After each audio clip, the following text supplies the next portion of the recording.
Parents and students making their voices heard. If you work with our community, our children are better off. Pushing back against a proposal to close schools in Jeffco. I implore you to decide not based on dollars and cents, but based on the impact that this will have. Tonight, they're demanding the district rethink its plans. Left without a home. We're pretty much homeless. Hundreds of Coloradans scrambling to find housing and answers after an explosion at their apartment building. We haven't been able to speak to anyone since Saturday. Plus, closed during the pandemic. Boulder now exploring reopening West Pearl, leaving the community divided. Parents speaking out tonight against Jeffco's proposal to close more than a dozen elementary schools. The district revealed last month plans to close these 16 schools next year, citing declining enrollment. Denver 7's Rob Harris was at the meeting tonight where parents, Rob, are calling on the district to go back to the drawing board. Yeah, Jen, here's the thing. The topic of school closures wasn't even on the Jeffco school board meeting agenda tonight. But many parents, and even a student, came to flood the public comment portion of tonight's meeting with those pleas to vote against the district's proposal when the time comes. I implore you to vote no on all 16 closures and come back to the drawing table with us. Every parent who spoke at Thursday's board meeting shared the same overall message, that they want the school board to vote no on the Jeffco School District's plan to close 16 elementary schools. It was a shock to me because we are working towards closing achievement gaps, which no other school in the district can say that they're doing. Even a Jeffco student showed up to speak, telling the board what his elementary school, now on the chopping block, meant to him. Being in a small school has also allowed me to develop close relations with my teachers, some of which I maintain contact with even today. According to Jeffco schools, this proposal would impact around 2,500 students and more than 400 full-time staff members. The 16 schools were identified based on size. Each have fewer than 220 students or are at less than 45% of capacity and near another school with the room to bring in the students. But parents argue that the schools being chosen will disproportionately impact minority students and those with disabilities, following a study they requested by a local consultant. Individuals with disabilities are the last frontier of the battle of inequity in our communities, and their needs and voices need to be a priority. The campaign to keep these schools open isn't contained to school board meetings. Throughout nearby neighborhoods, these blue signs have been popping up. They say, "Save our communities, save our schools." Tommy Dowd is a retired Jeffco teacher and has one front and center in his yard. Well, I was disappointed. I mean, I understand that you're trying to consolidate everything. 3 of them are in Wheat Ridge. That's the sad thing about it. Now, a vote by the Jeffco School Board on this matter is expected November 10th, and the district is scheduling several more public comment sessions ahead of that vote. So you can learn more about that at jeffcopublicschools.org. Ann? Rob, thank you. 2 16-year-old boys have been arrested in a shooting that injured a 14-year-old and a 20-year-old man near East High School. Denver police say the teens were arrested Wednesday night. That shooting happened last week after school let out following a fight near the Carla Madison Rec Center. 14-year-old R.J. Harding, who was an innocent bystander, was shot in the face. And we spoke exclusively with his mom, who says her son has a long road to recovery but is in good spirits. I'm happy that this hasn't broken my son's spirit. He's a boxer. He still wants to box. He still wants to come to this same school. Denver police say one of the teens arrested is being held on suspicion of attempted murder. The other is being held on suspicion of being an accessory to a crime. Funeral services will be held in the morning for fallen Arvada police officer Dylan Vakoff. The 27-year-old was shot and killed early Sunday morning while on the scene of a large family disturbance. Vakoff was an Arvada native, 3-year veteran of the city's police department, also a veteran of the U.S. Air Force. Denver 7 will have coverage of the funeral starting at 4:30 in the morning. We'll carry the procession live on Denver 7 and on Local 3 from 8:30 to 9 a.m. And coverage will continue at 10 a.m. with Officer Vakoff's service at Flatirons Church in Lafayette. You'll also be able to watch on Denver 7 Plus. Sonny Almanza is a man charged with killing Officer Vakoff. He is being held without bond in the Jefferson County Jail tonight. And today, Arvada police said Almanza was taken to jail wearing Officer Vakoff's handcuffs. Hundreds of Coloradans are scrambling to find a place to stay after an explosion at their apartment building in Aurora.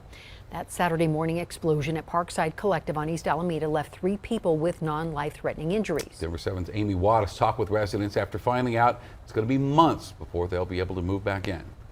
It's just honestly the shrine, the last I have of it, of moments of our life, you know. Edward Ramirez shared with us a TikTok video he had made just 2 days before an explosion forced his family and over 300 others from Parkside Collective apartments in Aurora over the weekend. The video showcases a collage of photos of his late wife, a collage that hangs inside his unit, among other things. I still have my wife's ashes that are in there. Edward and his sister Lupe live in the same unit with the rest of their family. All 5 plus 2 pets were put up in one room at the Hyatt nearby. On Wednesday, the siblings said they got this email from property manager Holland Residential saying, quote, "We appreciate the patience you have shown as city and county officials continue to evaluate the building. Unfortunately, we have learned that this process will take several months and residents will not be able to live in the building during this time." As soon as I read that, I just teared up. I couldn't continue to read.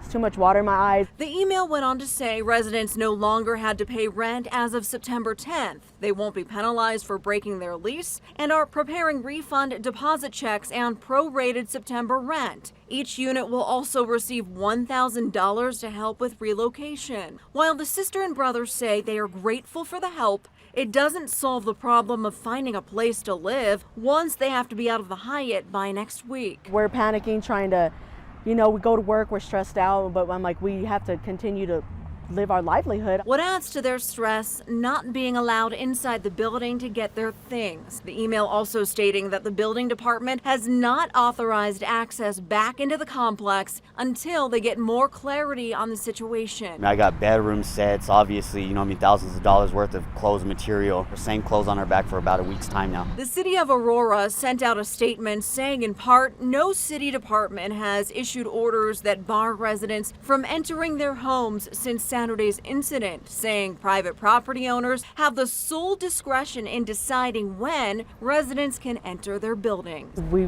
really love some answers. Amy Wattis, Denver 7.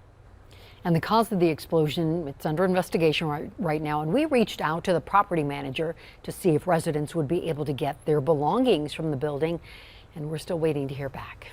A longtime New York judge has been appointed to review classified and top secret documents seized from Donald Trump's South Florida estate. Raymond Dearie was named special master by a federal judge after both the Department of Justice and Trump's lawyers made clear they would be satisfied with his appointment. Dearie, a Reagan appointee, was proposed by Trump's team last Friday. He'll be tasked with reviewing documents recovered from Mar-a-Lago for potential attorney-client privilege information. Crisis averted for the U.S. economy. Rail companies have reached a tentative labor agreement with 2 unions representing 60,000 workers, avoiding a strike that would have begun tonight. That deal includes a 24% pay raise for workers and relaxes policies that workers say penalize them for missing because of medical reasons. Union members will vote on the agreement in the coming weeks, and tonight President Biden is hailing the deal as a victory for everyone. Every good that you need seems to end up on a rail getting delivered to where it needs to go. Today is a win, and I mean this sincerely, a win for America. The Association of American Railroads warned that a strike would have cost the U.S. economy $2 billion a day. Economists also feared it would have led to even higher prices at the store. Amtrak had suspended long-distance routes in anticipation of the strike. Amtrak's now working to restore service, and routes impacted included the California Zephyr, which comes through Denver, and the Southwest Chief, which travels through the southeastern corner of Colorado. Boulder City Council is considering reopening parts of West Pearl Street to vehicle traffic. The city closed that street to vehicles during the pandemic to allow bars and restaurants to expand outdoor dining. Well, now other businesses say they want to see the street back open, arguing it's keeping customers away. Others say keeping the street closed encourages more people to bike or walk, and also positively contributes to the city's climate goals. The Downtown Boulder Partnership says it supports reopening the street, but wants city leaders to explore options. I think reasonably everybody expects for the winter to be able to have access, vehicular access and parking back. We're not expecting a whole lot of outdoor dining throughout the winter, and without that vibrancy, and we have an empty street. Boulder City Council is discussing West Pearl right now, and businesses hope to have the street reopen as early as next month. Colorado Department of Transportation has some lofty goals for the next 10 years, thanks to some new funding this year from the state legislature. The updated plan includes continuing to expand I-25 north, making improvements to I-70 at Floyd Hill and into the high country, and replacing bridges on I-70 and I-270 in the metro that are in bad shape. Federal government's giving $100 million to the state for improvements on I-70 on the way up to the high country. CDOT will use the money for an 8-mile stretch between Evergreen and Idaho Springs. The work will include adding a third westbound lane, creating a frontage road connection, and making a new ramp from US 6 to eastbound I-70. The project also will work on the Clear Creek Greenway with wildlife crossings, electric vehicle charging stations, and a shuttle parking lot. An unusual theft in Weld County. The sheriff's office is looking for 3 goats stolen from a property near Severance. Investigators believe the Boer show goats were taken sometime overnight. All 3 are female, one of them is pregnant, and the sheriff says the owner is hoping for their immediate return for the animals' safety. We're just about done with storms in the forecast. I think you're really going to like what I have for the weekend. Broncos country? That's right. This is going to be a monumental moment. Russell Wilson ready to make his Empower Field debut. New season, new options. Empower Field revealing its newest foods for Broncos fans to enjoy this season.